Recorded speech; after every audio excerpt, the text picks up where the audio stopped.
What's up, guys? Welcome to the video. My channel is College Football Frenzy, back with another video, and today I'm going to be breaking down the top 10 games of Week 11 of the 2020 college football season. So we're deep in the college football season, getting into November, and you know what that means. It's SEC Cupcake Week. Yes, Week 11 is this year's SEC Cupcake Week.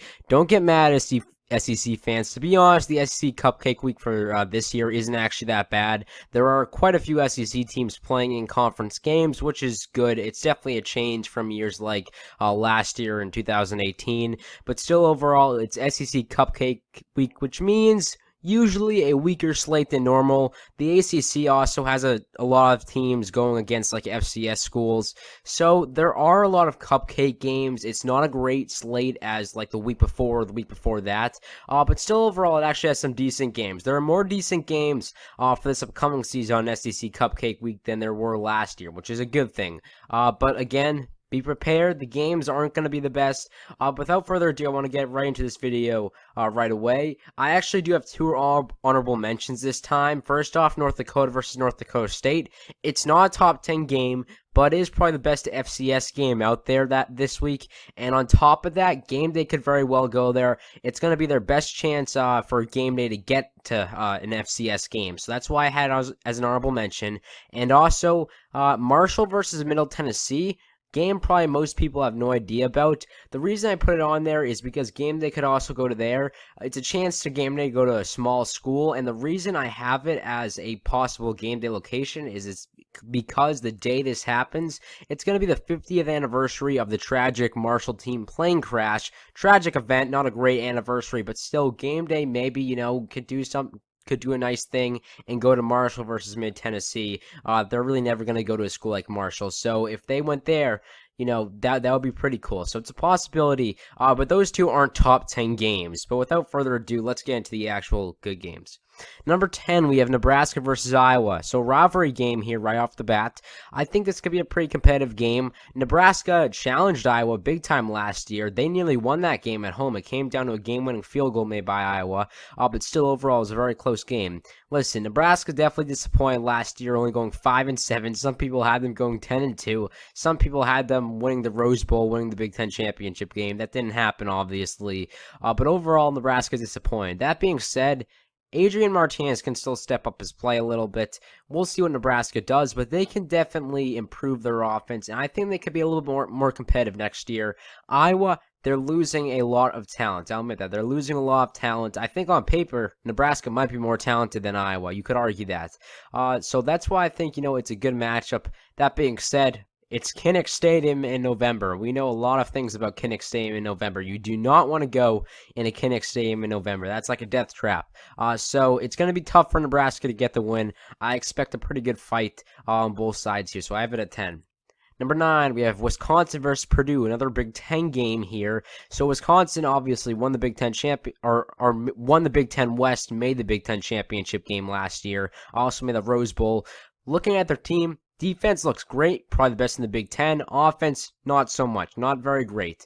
But overall, they should be a very good football team next year still. I think they're a top 15 football team. I think they can definitely get back to the Big Ten championship game. And Purdue's a team that I really think can surprise a lot of people, maybe make a push to make the Big Ten championship. I think they're like the surprise team in the Big Ten. So I expect Purdue to be pretty good next year. I think they'll definitely challenge Wisconsin, especially at home in West Lafayette. Not an easy place to play at. So I expect a pretty good game. I think it could go either way, to be honest. Number 8, we have Mississippi State versus Kentucky. So like I said, there are a few games in the SEC that are actually in conference games. There aren't as many FCS games as usual in the SEC. And Mississippi State versus Kentucky, I think this is actually a pretty good matchup here. You have two pretty balanced teams, two teams that are probably aiming for like a 7-5 season or an 8-4 season, something like that. Obviously, Mississippi State has Mike Leach.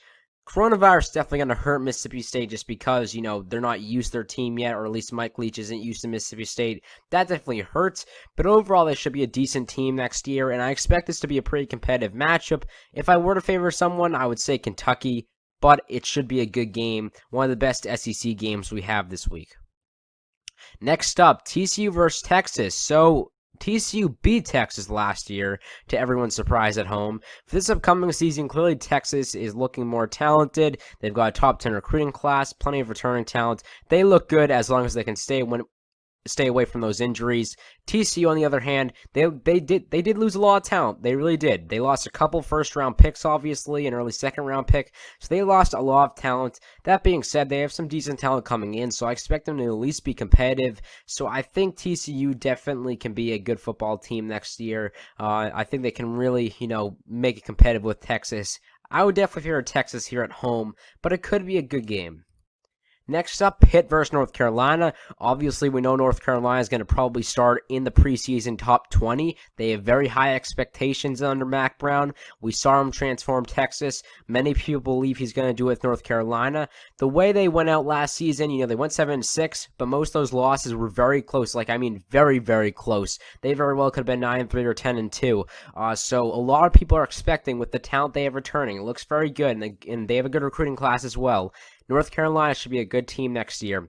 Pitt, one of the best defenses in the ACC in my opinion, so I expect Pitt to be a pretty good football team next year. I think they can definitely compete in the Coastal. Not many people are counting on them to be good next year. I think they definitely can, so I expect a pretty competitive matchup here that, I could see either team winning, but, it should be a good matchup nonetheless who wins it. Next up, Washington versus USC. Pretty competitive matchup here. I think USC clearly is better talent-wise. Although Washington clearly definitely has the better recruiting class, USC just has so much more returning talent. Kenan Slovis, going to be the best quarterback in the Pac-12 most likely. Washington lost Jacob Eason, who was a pretty good quarterback. So big differences in quarterback play. Washington's getting a new head coach, Jimmy Lake, Probably still better than Clay Helton, though. But still, overall, I think it should be a decent game. I think it can definitely be competitive. USC, though, probably would be favored to win here just because a lot better returning talent. But again, it definitely could be competitive. Next up, Baylor versus Iowa State. Great game last year. I remember watching this game. I believe Baylor won on a game-winning field goal. They were down in the final seconds. They won on a game-winning field goal. So very close game last year. Baylor obviously had a great season last year. Big improvement under Matt Rule. Iowa State, on the other hand, they had moments in the top 25. They were a good football team. You can say that. They were a good football team. They got matched up in a very tough bowl game against Notre Dame. That was kind of a bad matchup for them. They really shouldn't have been playing against that good of a football team. So they had a bad matchup in their bowl game, but still overall, great season for Iowa State in my opinion. And I think this game definitely can be competitive. Baylor's clearly losing a lot, especially losing head coach Matt Rule. That's going to hurt. But they can definitely still, put up a fight with some of these pretty good teams in the Big 12. So I expect a decent matchup. Next up, Miami and Virginia Tech. So big ACC matchup here. Two teams, just like North Carolina and Pitt, that definitely have hopes to win the Coastal Division. I expect this to be a pretty competitive matchup. Virginia Tech, great returning talent. They have one of the toughest atmospheres to play in the ACC or even in college football, really. So it's going to be tough for Miami to go in there and get the win. That being said, Miami has a pretty good defense. They showed that last year. Offense, on the other hand, wasn't that great last year, but De'Ara King is coming in. Great quarterback. That definitely helps a lot. Hopefully the offensive line can step it up because they need that. But it should be a good game. I expect Miami to improve. I expect Virginia Tech to improve. So I think this will be a highly competitive game, highly contested game. So I have it really high. All right, so number 2, we have Tennessee versus Georgia. This is when things start to heat up a little bit. Big SEC East matchup, the biggest SEC matchup of the week by far, definitely. Tennessee looking to maybe make a top 25 appearance next year. They have a top 10 recruiting class in the nation. They have some pretty good returning talent, so they're looking very good right now. They're looking very, very good. So Tennessee, very talented football team. They had a great ending the season last year, so they're hyped for this year. That being said, they have to play Georgia. They have to get through Georgia. Very tough opponent. Georgia, obviously the best recruiting class in the nation for 2020. They've got some pretty good returning talent, losing Jake Fromm, losing DeAndre Swift, losing Andrew Thomas. But besides from that, the defense looks very good in my opinion. They have a lot of other weapons that look to be pretty good. So I think Georgia actually is in a pretty good spot right now. They definitely have a good chance to make the playoff. They're a very good football team. So two very good SEC East teams with a lot of talent at Sanford Stadium will be a very tough place to play for Tennessee. But we'll see how it goes. And I believe Georgia just picked up, if I'm not mistaken, JT Daniels from the transfer portal, and they also have obviously Jamie Newman transferred. So they have some decent quarterbacks. But overall, it should be a good matchup. It definitely should be a fun one. So I have this at 2, and it could be a game day location because I don't think there's really any other games that game day could go to this, or any other games that Georgia's playing in that game day to go to besides from Alabama versus Georgia. But obviously, that's not a Georgia home game. So this will be probably the biggest opportunity they have to go to Georgia for game day.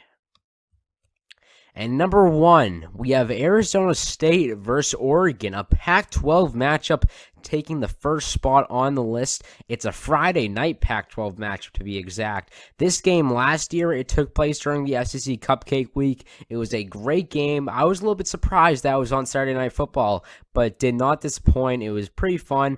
Arizona State, they shut down Justin Herbert. Late, though, it looked like Oregon might be making a comeback, but Arizona State was able to hang on and win, so it was a pretty good game. For this upcoming season, I think Oregon obviously is extremely talented. Besides the quarterback position, every really position they have looks very, very good. Their defense looks very, very good. Their offensive line looks very, very good. Might produce the number 1 pick if the team with the number 1 pick has a good quarterback already. So Oregon, really talented, very, very talented. I think Mario Cristobal is a great coach, and they've got a lot of new talent coming in. So, very good football team next year. Arizona State, I think they're getting better under a good head coach, Herm Edwards. I think he's been doing good, and their quarterback's pretty good. So, they could definitely improve next season. I expect for them to improve. I think they might win the Pac-12 South. There's a possibility. There's really a possibility. This is definitely the surprise team within the Pac-12. This could be a rematch in the Pac-12 championship game. You could see a rematch of this in the conference championship game. So it's a big game. I expect it to be a ranked match at this point. I think it'll be a competitive one. So I have it at 1. And again, it's in Eugene. Very tough place to play. But don't rule Arizona State out. They beat Oregon last year. They could do it again. So I expect a pretty competitive game. But yeah, guys, anyway, that's it for now. Thanks for joining in. Please make sure to like and subscribe. Check out my other videos. And that's it for now.